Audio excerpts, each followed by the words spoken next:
ઓમ નમો ભગવતે વાસુદેવાય. ઓમ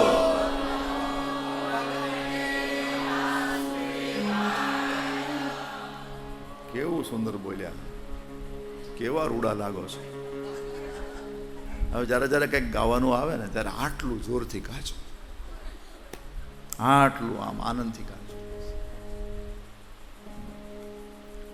તો આ મંત્ર આપ્યો, માનસી ભક્તિ આવી અને જમનાના કિનારાનું સ્થાન બતાવ્યું, મધુવન.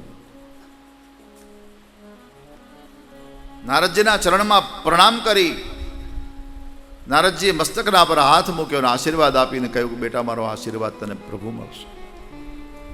અને ધ્રુવજીએ 6 જ મહિનામાં પરમાત્માની પ્રાપ્તિ કરી. પરમાત્માએ દર્શન આપ્યું છે. દિવ્ય મંત્રો વડે ધ્રુવજીએ ભગવાનની સ્તુતિ કરી છે. 1-2 શ્લોકો આપણે ગાઈ નાખીએ ધ્રુવ સ્તુતિના. 11મા પાના ઉપર છે.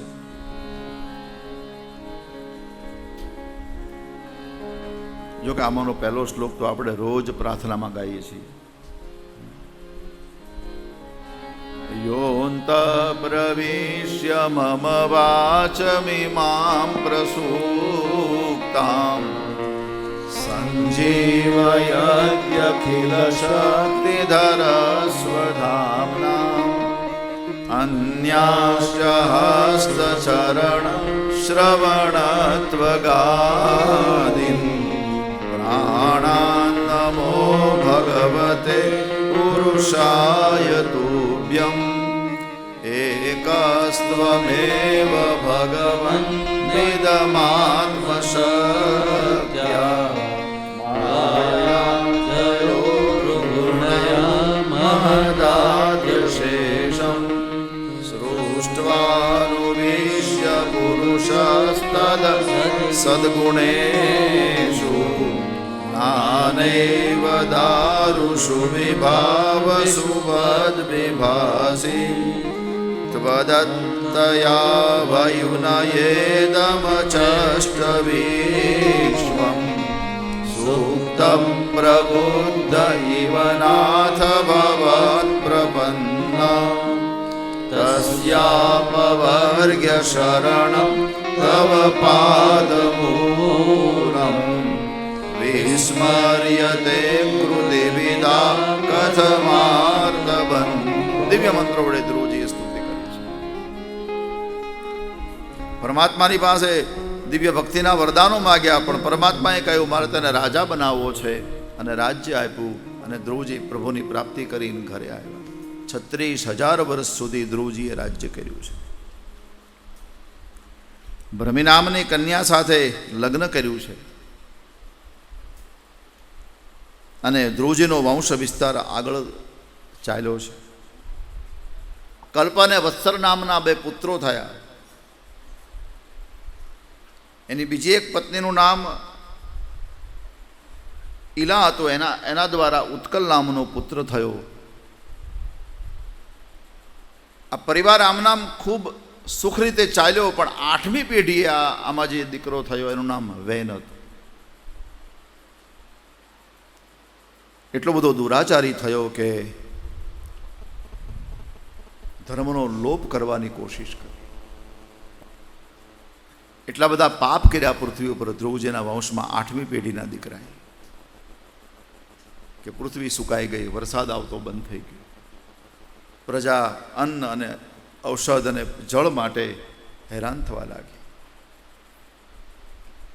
એક દિવસ તો એણે શું કર્યું, બ્રાહ્મણોને ભોજન માટે બોલાવીને માંસ પીરસ્યું, પછી બ્રાહ્મણોએ શાપ આપીને મારી નાખ્યો. હવે એક તો અરાજકતા હતી, એમાં રાજા મૃત્યુ પામ્યો, એટલે અરાજકતા વધી ગઈ. અને એની માં, વૈનની માં સુનિથા, એણે બ્રાહ્મણોને કહ્યું કે મારા દીકરાને પાછો જીવતો કરો. જો તમારામાં મારવાની શક્તિ છે તો તમારામાં જીવતો કરવાની પણ શક્તિ હોવી જોઈએ.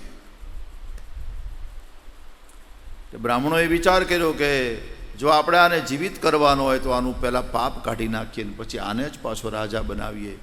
એટલે બાહુનું મંથન કરતા પાપ કાઢવા માટે એમાંથી ભગવાનનું પ્રાગટ્ય થયું. નામ એનું પૃથુરાજા છે. આજે અવની સુકાઈ ગઈ હતી, ધરા સુકાઈ ગઈ હતી, એણે પૃથુએ પુનઃ હરિયાળી બનાવી, લીલીછમ બનાવી. ત્યારથી આનું નામ પૃથ્વી છે.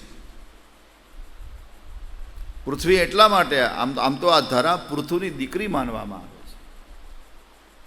એને એનો જીર્ણોદ્ધાર કર્યો આ પૃથ્વીનો. એમના પરિવારમાં અંગ થયો. એમને આ વેનને ત્યાં ભગવાન પૃથુને ત્યાં અંતર્ધાનને ત્યાં હરવિધાનને ત્યાં પ્રાચીન બરહી, અને પ્રાચીન બરહીને એક પત્ની હતી શતદ્રુતિ. એના દ્વારા 10 પુત્રો થયા, જેનું નામ 10 પ્રચેતાઓ છે, જેને નારાયણ સરોવરના કિનારે રુદ્રગીતનો ઉપદેશ કર્યો હતો.